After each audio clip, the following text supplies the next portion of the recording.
Bonsoir à tous, la famille Olympique de Marseille, c'est Francky Foot. J'espère que vous allez bien. On se retrouve ce soir pour un petit JT Actu OM. On va revenir sur cette victoire à Strasbourg tranquillement. Donc installez-vous, supporters marseillais, supportrices marseillaises, supportrices d'autres clubs aussi. Tant qu'il y a le respect dans les commentaires, vous êtes les bienvenus. N'hésitez pas aussi à vous abonner à la chaîne YouTube. C'est gratuit, ça donne de la force. Et je vous en remercie. Je crois qu'on est proche des 13 500 abonnés, je crois. Je sais plus exactement. Donc merci beaucoup de votre soutien. Et dans cette vidéo aussi, je vais faire une petite mise au point. Il y a le Classico qui arrive, OM Paris Saint-Germain. Donc on reçoit du chambrage, c'est normal. Hein, on se chambre entre Marseillais et Parisiens, c'est normal. Moi, tant que ça reste dans le respect, il n'y a pas de problème. Après, quand ça manque de respect... Là, c'est pas trop mon délire. Donc, je vais répondre un petit peu aussi, tranquillement, sans vulgarité, posé, réfléchi, tranquillement. On va faire un petit peu une mise au point. Voilà, et restez jusqu'à la fin de la vidéo. Je vais vous montrer le Parc des Princes, PSG Strasbourg, vendredi, ce qui s'est passé là-bas. On va bien rigoler. Voilà, c'est tout ce que j'ai à dire. Donc, on enchaîne directement. Donc, le parcage marseillais qui était vide... Pour Montpellier Olympique de Marseille. Alors il y aurait eu un accrochage avec la police apparemment, donc bon, force à tous les supporters de l'OM qui ont fait le déplacement pour rien, et de toute façon on était chez nous, voilà, tout simplement, on était à la maison, voilà, des aux armes, des ci, des là, à chaque but de l'OM tu entendais le stade crier, donc on était à la maison, quoi qu'il arrive les gars, et c'est la vérité, voilà. Je vous mets bon, les stats du match, hein, on a été supérieur, 65% à 35 pour l'OM en possession, 562 passes à 292 pour l'OM, 21 tirs à 13, 10 cadrés à 5, donc voilà, tu as fait 10 frappes cadrées, t'en as mis 5, c'est très très bien, voilà, on a été solide, c'est le meilleur match de l'OM pour moi, qu'on a vu hier, tout simplement. Je vais répondre aussi à quelque chose, hein. On va y venir tranquillement. Donc je vous mets le classement, on est 3e avec 17 points, donc on est à 3 points de Monaco et de Paris. Dommage qu'on a raté ces 2 points contre Angers, c'est vraiment ces 2 points qui me restent là, tu aurais pu avoir 19 points aujourd'hui, mais bon. Voilà, on est là, on est 3e de Ligue 1, on vise le podium cette saison, donc on est qu'à 3 points des leaders, donc... on est toujours là malgré tout. Voilà, on fait un bon début de saison, il faut le dire. On a perdu des points bêtement, c'est la vérité. Mais ça va, c'est pas comme si t'es 8e ou 9e de Ligue 1, quoi. Ça va. Je voulais revenir aussi sur ça parce qu'hier, bon, les supporters du PSG hein, qui m'ont mis en commentaire... oui, ça fait les beaux contre Montpellier. Vous fêtez la victoire contre Montpellier. C'était dernier de Ligue 1. Je sais pas quoi. Bon, bref, écoute-moi. Écoute-moi direct. Là, il y a 15 jours en arrière, on a joué contre Angers au Vélodrome. Angers, c'était dernier de Ligue 1. On n'a pas gagné ce match. C'est pour ça que moi, en tout cas, moi, Francky Foot, tu vois, supporter de l'Olympique de Marseille, vous pouvez demander à tout le monde. Chaque fois que je fais des avant-matchs, je vous le dis, il n'y a pas de match facile en Ligue 1. Ça n'existe pas. Pour moi, il n'y a pas de match facile. La preuve, tu as fait match nul contre Angers. Ils étaient derniers. Montpellier, ils étaient derniers. Tu as gagné 5-0. Là, tu as fait le travail. On a fait le taf. On s'est remis en question. Et hier, on a fait un match de bonhomme. Voilà. Donc, on s'en fout que Montpellier sont derniers du classement. On s'en fout. Regarde en Première Ligue, Brentford, ils ont battu Arsenal 2-0. Tu vois, ça veut rien dire. C'est des arguments de merde. Ça. Voilà, je vous le dis. Directement. Bon. Bref, c'est pour répondre à ça. Félicitations, et c'est pas fini. Voilà. Félicitations à Kondogbia et son épouse, hein, la naissance de leur première enfant, tu vois. Donc c'est pour ça qu'il n'a pas fait le déplacement à Montpellier. Donc félicitations à Kondogbia et à sa famille. Bon, victoire 5-0 de l'OM, pour moi, c'est le meilleur match. Honnêtement, c'est le meilleur match de l'OM cette saison. On a encore l'autre rigolo de RMC, Daniel Riolo. Je vais encore appeler, t'inquiète pas, RMC, je vais encore appeler. Je veux l'acte 2, Riolo, je te l'ai dit. Je veux l'acte 2, Riolo qui commence encore à tailler un petit peu l'OM. Bon, bref. Là, il y a Marseille-Paris, il est comme ça, le Daniel. On te connaît, on te connaît, bref. Donc on a gagné 5-0, ok c'est les derniers de Ligue 1, mais on a fait le travail, on a mis 5 buts, on s'est régalé, c'est la reprise, on a vu un bon match. Félicitations à l'Olympique de Marseille, à ses supporters et aux joueurs. Voilà, félicitations. déjà, clairement. Højbjerg, le patron. Voilà, pour moi, c'est le patron de cette OM. Alors, c'est Balerdi qui a le brassard, mais tu le vois aussi sur le terrain, c'est Højbjerg qui parle avec tout le monde, qui replace tout le monde. C'est un vrai leader. Pour moi, c'est le patron cette année de l'Olympique de Marseille. Et encore une fois, bravo à tous les joueurs pour cette victoire hier. Tout le monde. Voilà. Ensuite, regardez Wai. Alors, je l'avais dit dans mon avant-match. Wai, casse-moi la cage contre Montpellier. C'est ton club formateur, tu dois casser la cage. Ben, hier, tu m'as mis un but, tu as fait une passe décisive et tu as fait un match d'un vrai neuf. Voilà, tu as été solide sur tes appuis, tu as fait des appels, tu as fait des combinaisons, tu t'es créé des occasions, tu as touché un poteau, tu as marqué un but, tu as fait une passe D. Voilà, c'est bien mon petit Wai, continue comme ça. Et moi, je crois en toi. Je le dis encore une fois, je crois en toi. Je te rappelle cette stat quand même sur Wai, que j'ai dit hier dans mon débrief. Wai, il a 21 ans, c'est déjà 45 buts en Ligue 1. Un truc comme ça, hein. 45 ou 55, un des deux. 45, il me semble, oui, c'est ça. 45 buts en Ligue 1 déjà pour Wai. Il a 21 ans. Donc, c'est qu'il a les capacités de mettre des buts. Est-ce qu'il faut le laisser seul en pointe? Est-ce qu'il faut le décaler sur le côté gauche? Maintenant, avec Jonathan Rowe et Enrique, ben, c'est compliqué de mettre Wai à gauche aussi. Donc, il faut que tu t'imposes au poste de numéro 9 et tu vas le faire. Voilà, tu vas le faire, Eli Wai. Ensuite, on peut voir Luis Enrique aussi qui est rentré. Qui a marqué encore une fois. Donc Luis Enrique, malgré tout, cette saison, c'est 8 matchs, 4 buts, 3 passes décisives. Donc c'est plus que bien, tu vois, pour Luis Enrique. Il a changé. Moi, je crois en ce joueur aussi. Il a de bonnes stats. Alors, j'aimerais pas être à la place de De Zerbi. Parce que là, pour Marseille-Paris, tu mets qui sur le côté gauche? Parce que Rowe, il est vraiment très intéressant. J'aime beaucoup ce joueur.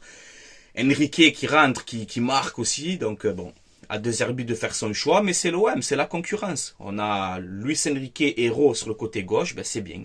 Voilà, les deux, ils vont se tirer un peu la bourre, et je trouve que c'est bien. Il faut de la concurrence à l'Olympique de Marseille, les gars. C'est normal, tu vois. Ensuite, Mason Greenwood, en 8 journées, c'est 6 buts, une passe décisive.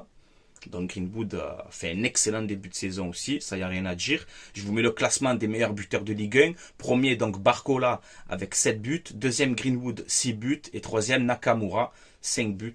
Le joueur de Reims que De Zerbi aime beaucoup, à surveiller aussi.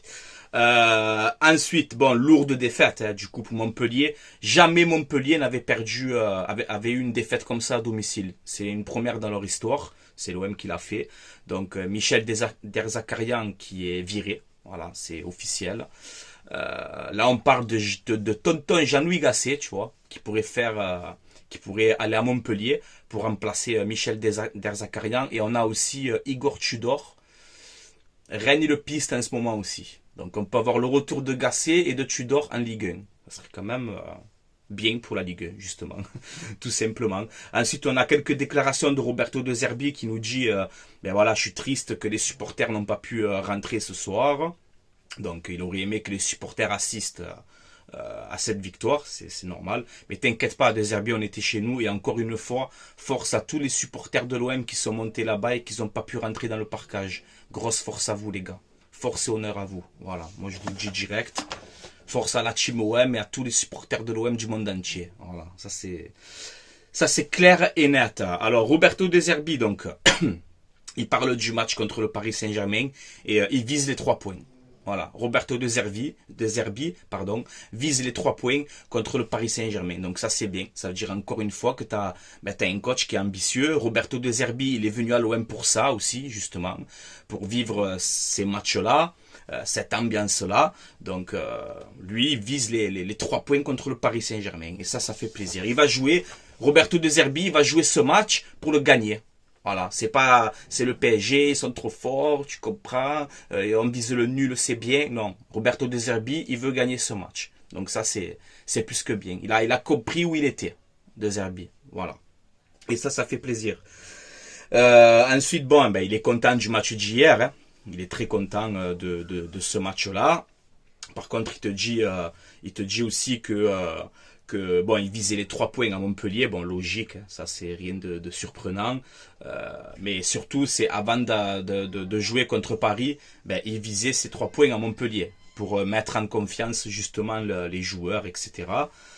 Et il te dit que justement aussi les matchs de Ligue 1 ils sont difficiles. Voilà, ça c'est ce que je vous dis à chaque fois. Dans tous les avant-matchs, je vous le dis, il n'y a pas de match facile en Ligue 1, ça n'existe pas.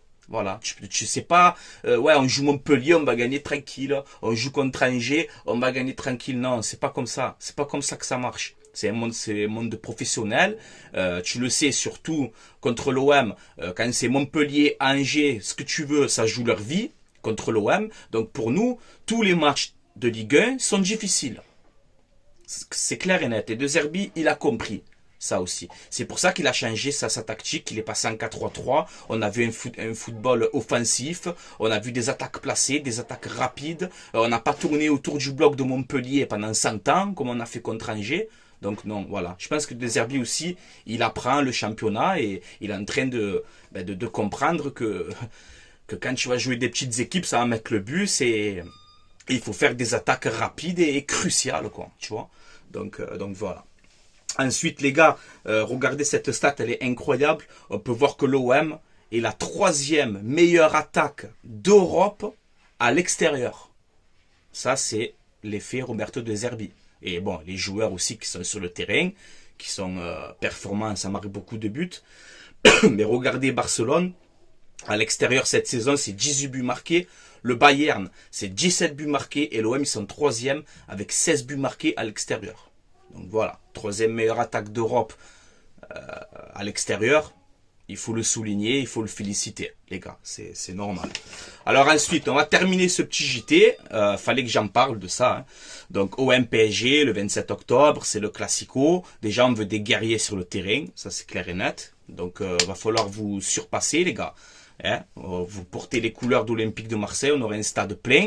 Donc il va falloir faire le match de votre vie. Voilà, vous vous donnez à fond, c'est le classico, tu vois, il n'y a pas d'arrangement. Par contre, je vais répondre aussi. On a eu des chants homophobes lors de PSG Strasbourg. Voilà, on a eu un peu des chants contre Rabiot. Ils sont où ces rats, ces rats de Marseillais, c'est les rats de Marseillais, on est des rats, on est ce que tu veux. On connaît votre chanson à 2 balles, tu vois. Ils vont être sanctionnés. Demain il va pleuvoir, tu vois. Demain il y a la pluie demain. Donc ils vont être sanctionnés. Ces supporters du Paris Saint-Germain qui ont fait ça. Ensuite, bon, n'oubliez pas, nous on n'oublie pas. On n'oublie pas vos supporters. Hein, la tribune Auteuil et ce que tu veux. Hein, dans les années 2010, je te mets l'article. Hein, dans les années 2010, hein, pas mal de gens bizarres. Hein, dans vos tribunes. Nous, au Vélodrome, jamais tu verras des articles comme ça, tu vois, comme cet article de merde que je te mets juste ici, tu vois. Nous, jamais à Marseille, au Vélodrome, surtout au Vélodrome, jamais tu verras des articles comme ça. Tu vois, donc nous aussi, on vous connaît.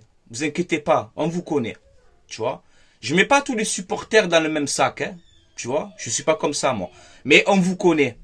On vous connaît et les vrais supporters du PSG, ils vous le diront. Ils le savent que c'est la vérité, ça.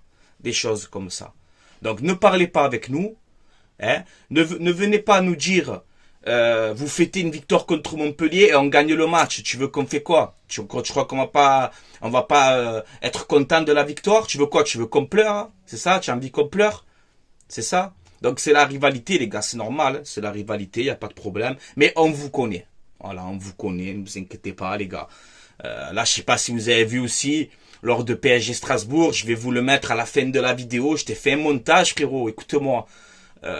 Il y a que dans votre Parc des Princes qu'on voit des dingueries comme ça. C'est impressionnant. Je vais vous le mettre à la fin de la vidéo. Restez là. C'est exceptionnel, ce que j'ai trouvé. Voilà, et ça pareil, tu vois, pour PSG, pour OM Paris Saint-Germain, tu le verras pas. Ça n'existe pas. Tu le verras pas, voilà.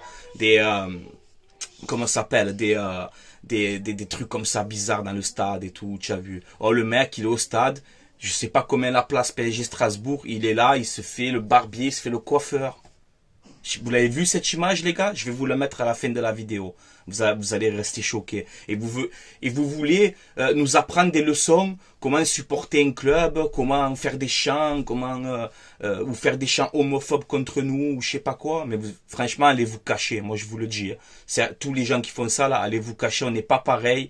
On ne sera jamais pareil. Quand je vois, je vais faire cette mise au point. Après, j'arrête là. Quand je vois aujourd'hui certains supporters du PSG qui te disent que l'objectif c'est d'être champion de France, mais vous foutez de la gueule de qui, sincèrement? Vous êtes acheté depuis 2011, vous avez investi quasiment plus de 2 milliards d'euros depuis 13 ans, et aujourd'hui, l'objectif c'est de gagner la Ligue 1. Vous êtes sérieux? Mais vous êtes sérieux? Aujourd'hui, l'objectif c'est, oh, la Ligue des Champions, oh, c'est pas grave, on sait qu'on va pas la gagner, hein. Mais tu te moques de qui? 2 milliards d'euros d'investis. Vous avez eu des Cavani, des Ibrahimovic, des Mbappé, des Neymar, des David Luiz, des Thiago Silva, des Thiago Motta, des Superman, vous avez tout eu. Vous avez tout eu. Et aujourd'hui, tu entends des supporters du PSG te dire, non, nous l'objectif c'est d'être champion, c'est de faire les beaux contre Marseille. Voilà, c'est ça l'objectif. Vous êtes un petit club.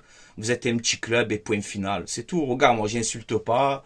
Je suis pas là à insulter les gens, mais aujourd'hui, quand j'entends ça, mais ça me fait bien rire. Vous me faites en tout cas bien rire, et surtout votre stade, il me fait vraiment délirer. Dimanche, pour le Classico, Marseille-Paris Saint-Germain, on va vous montrer c'est quoi un stade de football, et c'est quoi une ambiance de football. On va vous montrer c'est quoi. Nous, il n'y a pas des gens qui se font le coiffeur, hein. Eh ouais. Trop VIP, trop ci, trop là. Oh, le mec, je vais vous le mettre là. Les gars, je vais arrêter là. Je vais arrêter cette vidéo avant de terminer, les gars.